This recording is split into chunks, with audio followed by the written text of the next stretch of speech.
महादेव द्वारा दी गई माया का प्रयोग बघड़ावत जनसेवा में लगाते और कुएं बावड़ियां बनवाते, दान करते।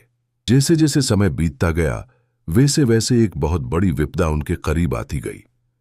जब इस बात का पता राणनगर के राजा दुर्जनसाल को चला कि बघड़ावतों को महादेव ने माया दी है, तो राण नरेश दुर्जनसाल ने बघड़ावतों को दावत पे बुलाया और सवाई भोज को पगड़ी बदल, एक दूसरे की पगड़ी बदल का भाई बनाया। बघड़ावत राण में जाते हैं तो वहां नौलखा बाग में ठहरते हैं, जिसके पास ही एक पातुड़ी कलाली रहती थी, जिसके पास 3 झील भरकर दारू था। पातुड़ी को उसके दारू पे बहुत अभिमान था कि उसका दारू बहुत महंगा है और उसके दारू को केवल राजा महाराजा ही पी सकते हैं। जब बघड़ावत उस नौलखा बाग में आते हैं तो सवाई भोज नियाजी को दारू लेने भेजते हैं, क्योंकि महादेव के द्वारा दी गई बवली घोड़ी दारू पीती थी।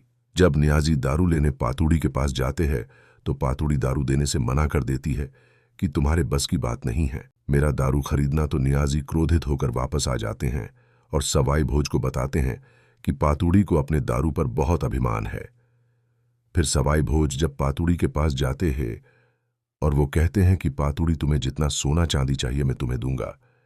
इतने में ही सवाई भोज शंभुनाथ जी की सोने की मूर्ति को पैर की तरफ से काटते हैं और पातुड़ी को देते जाते हैं।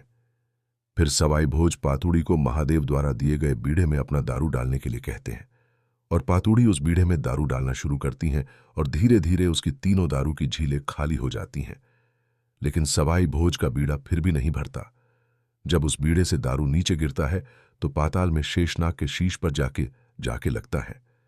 तभी शेषनाग भगवान विष्णु को बघड़ावतों को श्राप देने के लिए निवेदन करता है। फिर जब भगवान विष्णु बघड़ावतों को श्राप देने के लिए गोठा गए साड़ू माता के पास, तब माता साड़ू स्नान कर रही थीं। फिर भगवान विष्णु ने ब्राह्मण का रूप लिया और साड़ू माता के घर दान मांगते हैं।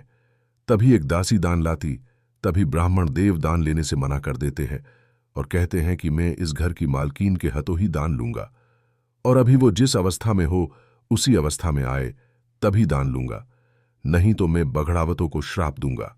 तब माता साड़ू स्नान करते करते ही नग्न अवस्था में दान लेके आती है और उनके सर के बाल बढ़ते हैं और उनके पूरा शरीर को ढक लेते हैं।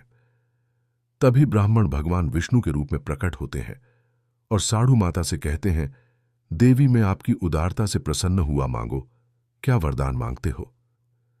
तभी माता साड़ू अपने शरीर पे ढके बालों की झोली आगे करती हैं और भगवान से प्रार्थना करती हैं कि प्रभु मेरे कोई संतान नहीं है, आप मुझे संतान का आशीर्वाद दें।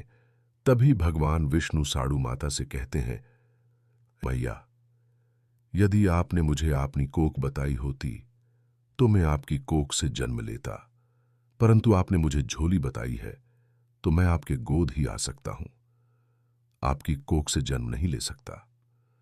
और फिर भगवान कहते हैं कि जब बघड़ावत इस संसार से चले जाए तब आप सवाई भोज के साथ सती मत होना। तब माघ महीने के शुक्ल पक्ष की सप्तमी तिथि के दिन मालासरी डूंगरी पे पहाड़ टूटेगा और जलधारा बहेगी, उसमें कमल खिलेगा और उस कमल के फूल में मैं अवतार लूंगा। इतना कहकर भगवान अंतर्ध्यान हो जाते हैं और वापस लौट जाते हैं